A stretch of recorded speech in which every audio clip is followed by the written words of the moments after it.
नमस्कार मित्रांनो, माझं नाव आहे भालचंद्र. मराठी ज्योतिषकट्ट्यामध्ये आपल्या सर्वांचं स्वागत आहे. आजच्या या व्हिडिओमध्ये आपण चर्चा करणार आहोत कन्या राशीचा फेब्रुवारी 2024 त्याचं संपूर्ण राशीफळ. कसे असतील ग्रहयोग, कसे असतील ग्रहांचे राशांतर आणि ते तुमच्या राशीवर कशा प्रकारे प्रभाव पडणार आहेत, कोणते निर्णय तुम्हाला घ्यायचे आहेत, कोणते निर्णय तुम्हाला टाळायचे आहेत, तुमच्या जीवनात असं कोणतं क्षेत्र आहे की सर्वात जास्त प्रभावित होणार आहे, या सर्व संदर्भातली खुलासेवार चर्चा आपण या व्हिडिओमध्ये करणार आहोत. आपले याचे चॅनल आहे मराठी ज्योतिषकट्टा. या चॅनलद्वारे मेष राशीपासून ते मीन राशीपर्यंत सर्व ज्या 12 राशी आहेत, या सर्व 12 राशींचं मार्च 2024 करताचं राशीफळ का असेल या संदर्भातले व्हिडिओ अपलोड होत आहेत. आपण त्याचा आनंद जरूर घ्या. तर आजच्या व्हिडिओमध्ये आपण चर्चा करणार आहोत कन्या राशीबद्दल.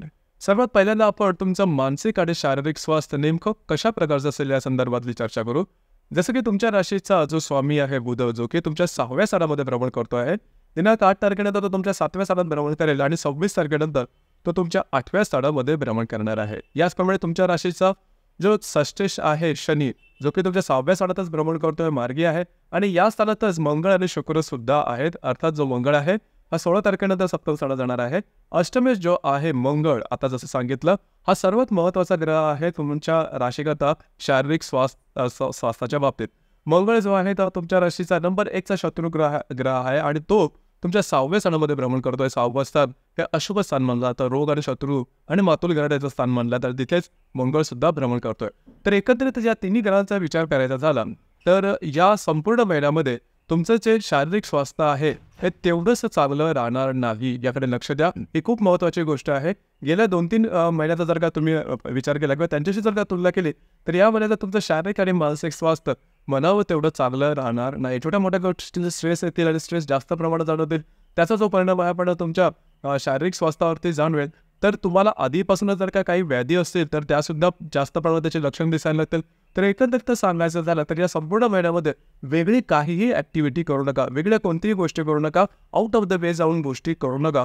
तुम्हाला याचे मानसिक आणि शारीरिक त्रास जास्त प्रमाणात जाणवतील.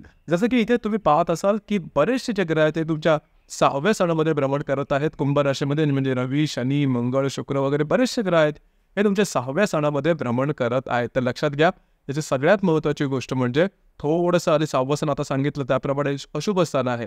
तर आज संपूर्ण महिन्यामध्ये तुम्हाला थोडंसं ज्या गोष्टी आहेत त्या थोड्याशा म्हणजे पेशन्सने वगैरे काम करायला लागेल आणि तुमची जी रास आहे छोट्या मोठ्या गोष्टींचं लवकर स्ट्रेस घेते किंवा भावनाशील सुद्धा आहे. त्याच्यामुळे जाणवतं जे स्ट्रेस आहे ते तुमच्या एकंदरीत व्यक्तिमत्व. या महिन्यात थोडीशी काळजी घ्या. 1-2 महिन्यानंतर गोष्टी तुमच्यासाठी सुलभ होतील. गुरुचं बळ सुद्धा तुमच्या राशीला नाही. गुरुसुद्धा तुमच्या 8व्या स्थानामध्ये भ्रमण करतो. जसं की मे महिन्यापासून त्याचं बळ तुम्हाला मिळेल, तोपर्यंत तरी सुद्धा तुम्हाला थोडंसं मौनम सर्वार्थ साधनम या सुभाषिताप्रमाणे तुमची जी मानसिकता आहे ती ठेवावी लागेल. यानंतर आपण चर्चा करणार आहोत तुमचे जे फायनान्शियल स्टेटस आहे, आर्थिक जो स्तर आहे हा नेमका कशा प्रकारचा असेल. जसं की तुमच्या राशीचा जो धनेश आहे शुक्र तुमच्या राशीला अतिशय महत्त्वपूर्ण शुभफलदायी अशा प्रकारचा ग्रह आहे. कारण हा भाग्येश पण आहे, धनेश पण आहे, जो की तुमच्या 5व्या स्थानामध्ये भ्रमण करतो आहे आणि दिनांक 8 तारखेनंतर तो तुमच्या 6व्या स्थानामध्ये भ्रमण करणार आहे. पंचमस्थ जो शनी आहे किंवा 5वा जो पंचम स्थानाचा अधिपती शनी आहे तुमच्या 6व्या स्थानामध्ये भ्रमण करतो आहे आणि तो मार्गस्थ आहे. त्याचप्रमाणे अष्टमेश जो आहे मंगळ हा तुमच्या 5व्या स्थानात भ्रमण करतोय आणि 16 तारखेनंतर तुमच्या 6व्या स्थानामध्येच येणार. तर एकंदरीत इथे सुद्धा जर का तुम्ही बघितलं तर महत्त्वपूर्ण जे ग्रह आहे ते तुमच्या 6व्या स्थानातच भ्रमण करतात. एकंदरीतच आर्थिक स्तरावर सुद्धा तुम्हाला थोडीशी काळजी घ्यावी लागेल. अर्थात तुमची जी रास आहे प्रॅक्टिकल आहे. पैसे कधी कुठे कसे खर्च करायचे, कसे कमवायचे हे तुम्हाला चांगला ठाऊक आहे. परंतु कधी आपली जी गणितं असतात ही चुकतात. अशाच प्रकारचा काहीसा अनुभव तुम्हाला या महिन्यामध्ये येऊ शकेल. खर्चावर नियंत्रण ठेवा. इन्व्हेस्टमेंटच्या बाबतीत थोडी काळजी घ्या. एकंदरीतच जे नेहमीप्रमाणे तुमचं रुटीन चालू आहे तेच रुटीन या महिन्यामध्ये पुढे चालवण्याचा प्रयत्न करा. वेगळे काही एक्सपेरिमेंट किंवा वेगळे प्रयोग करू नका. ग्रहसंख्येच्याबद्दल सांगायचं झालं तर तुमच्या राशीचा जो चतुर्देश आहे गुरु हा तुमच्या 8म स्थानामध्ये भ्रमण करतो आहे. तर गेल्या काही महिन्यामध्ये जे घरातलं जे आपण सुख शांती ज्याला म्हणतो ती म्हणावी तेवढी व्यवस्थित चाललेली दिसत नाही आहे. अर्थात गेल्या महिन्यामध्ये त्याच्यामध्ये सुधारणा होती, या महिन्यामध्ये सुद्धा तुम्हाला सुधारणा दिसेल. परंतु तुमची जी अपेक्षा आहे त्या अपेक्षेप्रमाणे सुधारणा होणं थोडंसं कठीण होऊन बसेल. तर या संदर्भात थोडीशी काळजी घेणं गरजेचं राहील. एकंदरीत गृहसंख्येच्या बाबतीत तसं पाहिलं तर फारसे काही मोठे त्रास होणार नाही किंवा खूप जी कंडिशन किंवा जी अवस्था आहे ती खूप काही खालावली जाणार नाही. तर त्या संदर्भात काळजी करू नका. लव्ह लाईफबद्दल सांगायचं झालं म्हणजे जर का तुम्ही कोणाच्या रिलेशनशिपमध्ये असाल तिथे सुद्धा गोष्टी तेवढ्याशा काही सोप्या नाही आहेत. छोट्या मोठ्या गोष्टींना वादविवाद होणं हा प्रकार होतो आहे, परंतु स्मूथ चालेल. काही मोठे प्रॉब्लेम कॉम्प्लिकेशन येणार नाही. जर तुम्ही शेअर मार्केटमध्ये ट्रेड करत असाल तर मोठे ट्रेड या महिन्यात अजिबात घेऊ नका. त्याचे त्रास तुम्हाला सहन करावे लागतील, लक्षात घ्या. त्याचप्रमाणे या महिन्यामध्ये साधारण लव्ह लाईफबद्दल सुद्धा सांगायचं झालं तर पहिल्या आठवड्यानंतर ज्या गोष्टी आहेत त्या परत थोड्याशा वेगळ्या विचित्र जाणवायला लागतील. ज्या गर्भवती महिला त्यांनी मात्र या महिन्यात विशेष काळजी घेणं गरजेचं आहे. गेल्या एका महिन्यामध्ये तुम्ही बघितलं असेल ते आरोग्याचे त्रास होतेच. या महिन्यामध्ये सुद्धा म्हणजे मार्च महिन्यामध्ये सुद्धा ते थोडेसे जास्त प्रमाणात जाणवतील, तर थोडीशी काळजी घेणं गरजेचं आहे. विद्यार्थी वर्गाने थोडेसे एफर्ट आपले थोडेसे जास्त द्या. प्रयत्न तुम्हाला जास्त करायला लागतील. नशिबाची साथ जवळ नाही आहे, लक्षात घ्या. कारण गुरुचं सुद्धा बळ आहे. गुरु तुमच्या 8व्या स्थानामध्ये भ्रमण करतोय आणि इथे जो मंगळ आहे हा मंगळ तुमच्या 5व्या स्थानातून परत 6व्या स्थानामध्ये भ्रमण करणार आहे, लक्षात घ्या. तुमचा जो पंचमेश आहे हा सुद्धा 6व्या स्थानात. एकंदरीत सांगायचं झालं थोडेसे एफर्ट जास्त द्या, त्याच्यामुळे तुम्हाला अपेक्षित यश मिळू शकेल. याचप्रमाणे विवाह सुखाच्या बाबतीत सांगायचं झालं तर तुमच्या राशीचा जो सप्तमेश आहे गुरु हा तुमच्या 8व्या स्थानामध्ये भ्रमण करतो आहे आणि सप्तमात मंगळ सुद्धा येणार आहे. तर साधारणतः तुम्ही जर का विवाहित असाल तर वैवाहिक जोडीदार आरोग्याकडे लक्ष द्या. याचप्रमाणे या महिन्याच्या 17-18 तारखेनंतर तुमचे जे वैवाहिक जोडीदार आहेत तुमच्यावरती विचारांनी हावी होत आहेत की काय, किंवा वरचढ होत आहेत की काय, अशा प्रकारचं काही दृश्य किंवा अशा प्रकारचं काही चित्र तुमच्या डोळ्यासमोर उभं राहील. तर या संदर्भात थोडीशी काळजी घ्या. अर्थात याचे फारसे काही दूरगामी परिणाम होणार नाहीत, परंतु आपला जोडीदार आपल्याला ते हावी होत असेल विचारांनी किंवा एकंदरीत त्याच्या वागण्या बोलल्याने तर थोडंसं स्ट्रेस टेन्शन येतं. आणि तुमची जी रास आहे स्ट्रेस टेन्शन एक नंबरची रास आहे.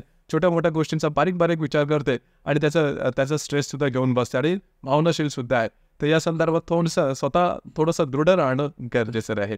याचप्रमाणे तुमचं जे काही कार्यक्षेत्र असेल त्या संदर्भात विचार करायचा झाला तर तुमच्या राशीचा जो दशमेश आहे बुध, जो की तुमच्या 6व्या स्थानातून 7व्या स्थानात आणि 7व्या स्थानातून 8व्या स्थानामध्ये भ्रमण करतोय. 7व्या स्थानामध्ये तो जवळजवळ या महिन्याच्या 8 तारखेपासून ते जवळजवळ 24, 25, 26 तारखेपर्यंत राहणार आहे.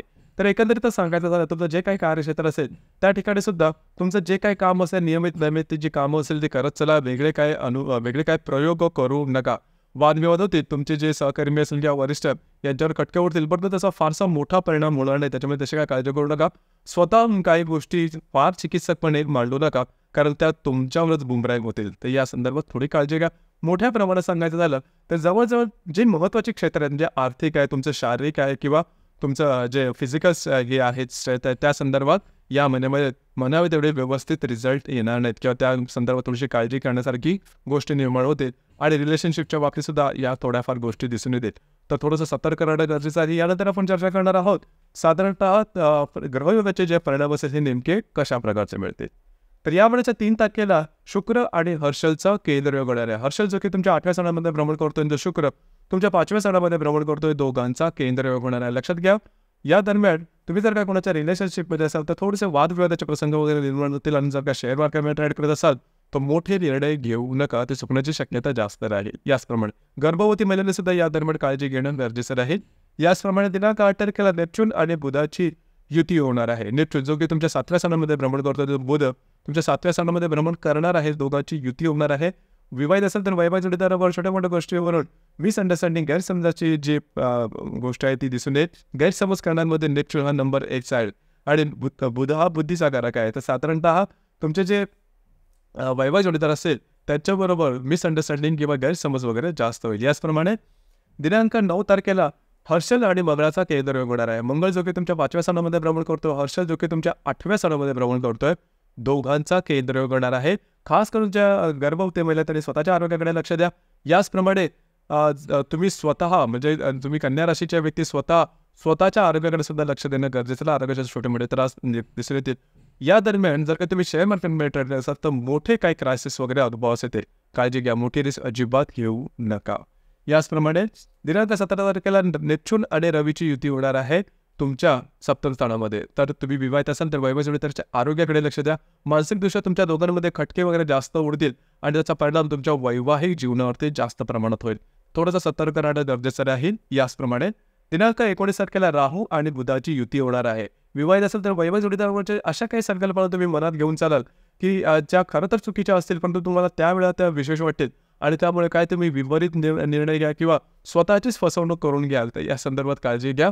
गोष्टी तुम्हाला दिसतील तशा नसतील. थोडासा राहू आहे तुम्हाला अंडरस्टँड करून टाकेल आणि तुम्ही त्या संदर्भात काही वेगळे विचित्र निर्णय घ्याल. कुठल्याही प्रकारचे निर्णय कुठल्याही क्षेत्राशी संबंधित या दरम्यान घेऊ नका. राहू बुधाची युती तुमच्या सप्तमात ही त्रासदायक असणार आहे. साधारणतः 19 तारखेला ती होणार आहे. याचप्रमाणे 21 तारखेला शनी आणि शुक्राची युती सुद्धा होणार आहे, परंतु ती सप्तम स्थानात आहे. तर शनी शुक्राची युती सांगायची झालं तर शुक्र जसं मगाशी सांगितलं हा तुमचा भाग्येश आहे, धनेश आहे. शनी जो आहे तो पंचमेश आहे आणि षष्ठेश, दोघांची युती तुमच्या षष्ठ स्थानात होणार आहे. सगळ्यात महत्त्वाचं म्हणजे आरोग्याकडे लक्ष द्या. जर तुम्ही कोणत्या रिलेशनशिपमध्ये असाल तिथे प्रॉब्लेम येतील. याचप्रमाणे पैशाच्या संदर्भातले तुमचे जे अंदाज आहे ते चुकतील या दरम्यान. तर काळजी घ्या. शनी शुक्राची युती जरी शुभ फलदायी असेल तरी अशुभ स्थानामध्ये होणार आहे. त्याच्यामुळे त्याचे जे परिणाम असतील ते तुम्हाला अशुभ फलदायी असेच मिळण्याची शक्यता जास्त प्रमाणात राहील. याचप्रमाणे या महिन्याची जी अमावास्या आहे ती तुमच्या षष्ठ स्थानात आहे. कुंभ राशी दिनांक 10 तारखेला जी पौर्णिमा आहे ती होळी पौर्णिमा आहे. तर साधारणतः अमावास्या आणि पौर्णिमेच्या दरम्यान रविचंद्राचं जे आकर्षण पृथ्वीकडे थोडंसं जास्त असतं, त्यामुळे तुम्ही जास्त भावनेत आधीच तुमची ज्या भावनाशील आहे त्यामुळे साधारणतः अमावास्याच्या आसपास तुम्हाला जाणवत असेल की भावना तीव्रता ही थोडीशी जास्त होते अमावास्या किंवा पौर्णिमेच्या आसपास. तर या दरम्यान कुठल्याही प्रकारचे महत्त्वपूर्ण निर्णय घेऊ नका, कारण भावनाशील होऊन घेतलेले निर्णय हे चुकण्याची शक्यता जास्त असते. तर या संदर्भात थोडीशी काळजी घेणं महत्त्वपूर्ण राहील. जर एकत्रित सांगायचं झालं तर या संपूर्ण महिन्यामध्ये कुठल्याही प्रकारचे निर्णय कुठल्याही क्षेत्राचे संबंधित छोटे असेल किंवा मोठे अजिबात घेऊ नका. तर मित्रांनो, हे होतं कन्या राशीचं 2024च्या मार्च महिन्याचा संपूर्ण राशीफळ. आपल्याला या राशीफळ कसा वाटला आपण त्याचा अनुभव कशा प्रकारे घेतला नक्की कळवा. आणि आपलं हे जे चॅनल आहे मराठी ज्योतिष कट्टा हे सुद्धा लाईक शेअर आणि सबस्क्राईब नक्की करा. धन्यवाद.